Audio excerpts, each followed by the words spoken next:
नमस्कार, मैं डॉक्टर रोहित माधव साने, माधवबाग आयुर्वेदिक हृदय रोग निवारण केंद्र, इसका संचालक। आज हम समझने वाले हैं कोलेस्ट्रॉल, इस चीज को अगर हमको कंट्रोल में रखना है तो क्या उसके ऊपर हमारे पास घर पे करने जैसे बहुत सारे नुस्खे हो सकते हैं क्या? तो एब्सोल्युटली यस। आज मैं आपको 15 ऐसे ट्रिक्स बताऊंगा जिससे आप आपके शरीर में कोलेस्ट्रॉल को नॉर्मल रख सकते हो। तो इस कोलेस्ट्रॉल को जो हम नॉर्मली डरते रहते हैं, तो we are going to understand those 15 easy tricks by which you can control your cholesterol level with your own efforts. तो आइए समझते हैं इस पूरे किस्से को।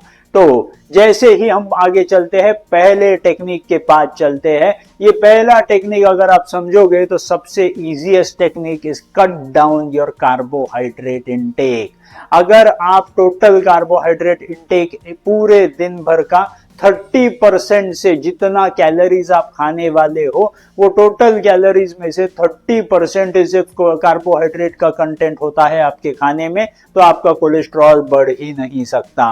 अब सवाल ये उठता है कि हम 30% के नीचे अगर हमको कार्बोहाइड्रेट का कंजम्पशन लाना है तो क्या करना पड़ेगा? तो उसकी ट्रिक तो यहीं पे है कि आप जो अभी ग्रेन्स नॉर्मली जो हम कंज्यूम करते हैं, वो ग्रेन्स को खाना आप थोड़ा सा कम कर दो और वेजिटेबल्स और रॉ फ्रूट्स को खाना जितना आप ज्यादा करेंगे उतना ही आपका कोलेस्ट्रॉल कंट्रोल में रहेगा। So this is the first step, that is reduction in your grain intake by about only 30% of your total calorie intake.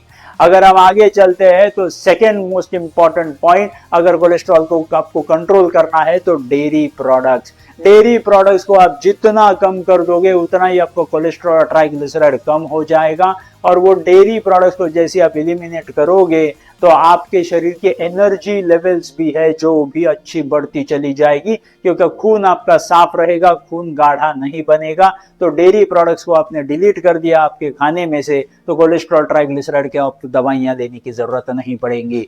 अब तीसरा सबसे इंपॉर्टेंट पॉइंट जो होता है, after your grains and after your dairy intake is the most important thing is your alcohol intake। अगर आप alcohol intake को पूरी तरह से खत्म कर पाते हो तो सोने पे सुहागा।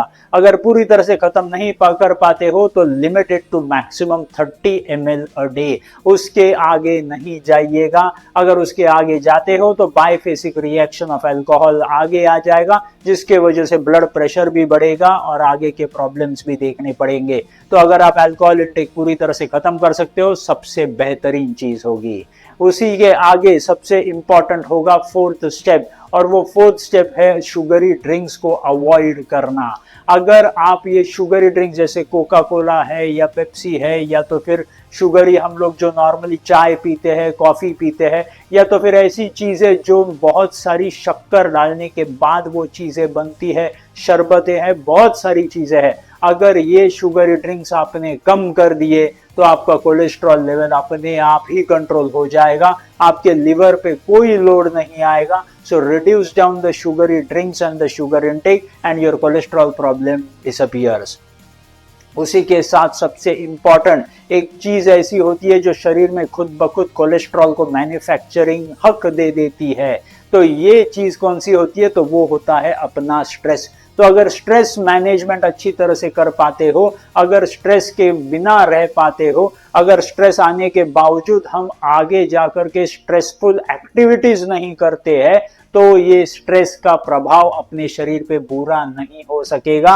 और अगर स्ट्रेस का प्रभाव अपने शरीर पे बुरा नहीं होता तो मेरे शरीर में कोलेस्ट्रॉल कभी बढ़ ही नहीं सकता।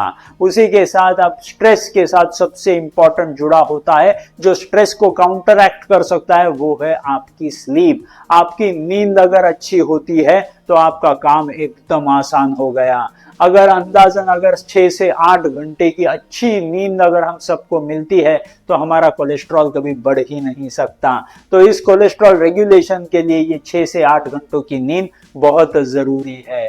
अब उस नींद के साथ सबसे इंपॉर्टेंट चीज होती है अपने शरीर में जो कुछ भी अंदर सारे स्राव निर्माण होते हैं वो अपने सूरज से संबंधित होते हैं। तो अगर इस सनलाइट को अगर हम ज्यादा अच्छी तरह से इस्तेमाल करते हैं अपने कसरत के साथ, तो ये कसरत के वजह से अपनी खून की नलियां जो होती है वो मस्त मजबूत हो जाती है, जिसके वजह से उसके अंदर की लाइनिंग जिसको एंडोथीलियम कहते हैं, वो एंडोथीलियम कभी अगर ब्रेकेज ही नहीं हुआ तो कोलेस्ट्रॉल प्रोडक्शन की जरूरत ही नहीं पड़ेगी। तो अच्छी खासी एक्सरसाइज अगर अच्छे खासे सनलाइट में अगर हम करते हैं तो उस exercise as well as sunlight का प्रभाव आपके शरीर में पड़ेगा, जिसके वजह से कोलेस्ट्रॉल मैन्युफैक्चरिंग की जरूरत ही नहीं पड़ेगी। उसी के साथ अगर देखेंगे तो जितने ज्यादा आप रॉ वेजिटेबल्स आप खाएंगे, तो more than about 150 to 200 grams of raw vegetables अगर आप रोज आपके खाने में खाना खा लेते हो, तो यही वेजिटेबल्स जो आपके शरीर में अंदर जाके आपके लिवर को मजबूत बनाने वाले हैं, तो कोलेस्ट्रॉल प्रोडक्शन की जरूरत ही शरीर को नहीं पड़ेगी। तो सबसे इंपॉर्टेंट टेक्निक 8वीं जो होगी वो होगी आपके वेजिटेबल्स। वेजिटेबल के साथ हमको समझ लेना है, सबसे इंपॉर्टेंट है विटामिन D3। जैसे सूरज की अभी हमने बात की थी, उसी सूरज की किरणों से हमको मिलता है विटामिन D3, और इस विटामिन D3 का बहुत इंपॉर्टेंट रोल होता है कोलेस्ट्रॉल के मैन्युफैक्चरिंग में और कोलेस्ट्रॉल के फेट में। तो इस कोलेस्ट्रॉल को पूरी तरह से अच्छा मैनेज करके रखना इस विटामिन D3 का जॉब प्रोफाइल होता है। तो जितना आप सूरज का अगर आप इस्तेमाल करोगे, जितना आप एक्सरसाइज सनलाइट में करोगे, जितना आप सूरज के पास जाकर के जितने आप उससे दोस्ती करोगे, उसके अनुसार अपनी दिनचर्या बनाओगे, उतना ही विटामिन D3 अपने शरीर में बढ़ता जाएगा और आपके शरीर में कोलेस्ट्रॉल कभी बढ़ेगा ही नहीं।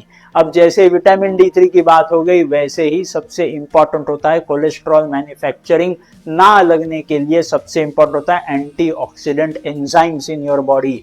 अपने शरीर में ऑलरेडी ऐसे एंजाइम्स होते हैं जो अपने शरीर में होने वाले डैमेज को रोक सकते हैं, और डैमेज ही रोका गया तो डैमेज को रिपेयर करने वाला एजेंट कोलेस्ट्रॉल को मैन्युफैक्चर होने की जरूरत ही नहीं पड़ेगी। तो ऐसे एंजाइम्स जिनका काम होता है डैमेज होने नहीं देना, उनको कहा जाता है एंटीऑक्सीडेंट एंजाइम्स, और वो मिलते हैं अपने रोज के खाने वाले फ्रूट्स में।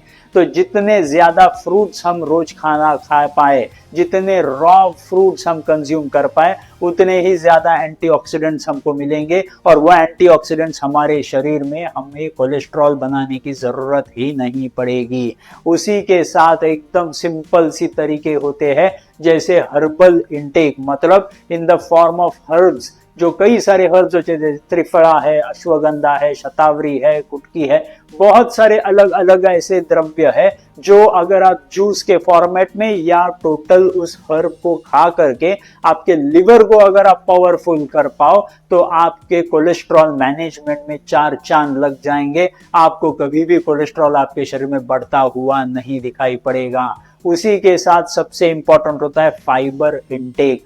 जितना ज्यादा फाइबर के स्वरूप में आप खाना खा पाओ, जितना आप ये जो नॉर्मली जो हैवी कैलोरी वाली चीजें होती है उनको हटा करके जितने रॉ चीजें हम खा पाए, उतना ही ज्यादा फाइबर इंटेक अपने शरीर में जाएगा। तो ऐसे कहा जाता है 5 to 7 grams of fibre minimum पेट में जाना चाहिए रोज के रोज, जो कॉन्स्टिपेशन भी अवॉइड करेगा, और फाइबर जाने की वजह से उसको कोलेस्ट्रॉल लेकर के वो बाहर भी निकल जाएगा। तो ये फायदा होता है उस फाइबर इंटेक का। तो 12वां पॉइंट है फाइबर इंटेक। और उसी के साथ अगर देखेंगे तो 13th मोस्ट इंपॉर्टेंट पॉइंट है कि अपने पेट को साफ रखना। बॉवेल हेल्थ अगर अच्छी तरह से हम मेंटेन करते हैं, जिसके लिए आयुर्वेद में बहुत सारे अलग अलग प्रकार की चीजें बता के गई है, जिसमें अलग अलग प्रकार के बस्ती बोले गए हैं जो आपके बॉवेल्स के हेल्थ को मेंटेन करते हैं। तो इस बॉवेल्स के हेल्थ को मेंटेन करना दवाइयों से या तो फिर आयुर्वेदिक पंचकर्म टेक्निक से is going to be the best way by which you can keep your cholesterol well back in control.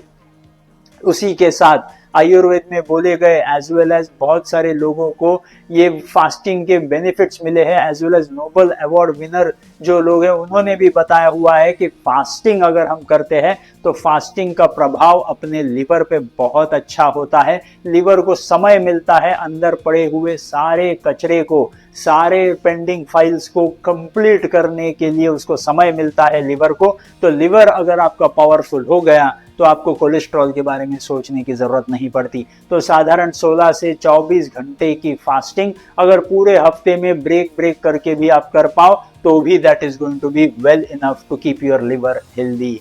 और जैसे ही ये लास्ट टेक्निक आ जाती है, सबसे इंपॉर्टेंट होगा जो भी खाना खाएंगे वो लो कैलोरी फूड अगर आप खाते हो तो that is going to be the best way, क्योंकि जितने हेवी कैलोरी चीजें आप खाओगे, शक्कर से बनी हुई चीजें खाओगे, गुड़ से बनी हुई चीजें खाएंगे, उतना ही कैलोरी कंजम्पशन ज्यादा हो जाएगा। That will invite problems. जितने आप लो कैलोरी फूड्स आप खा सकते हो, वेजिटेबल्स एंड फ्रूट्स खा सकते हो, उतना ही फायदा आपके शरीर को मिलेगा आपके कोलेस्ट्रॉल को नॉर्मल रखने के लिए।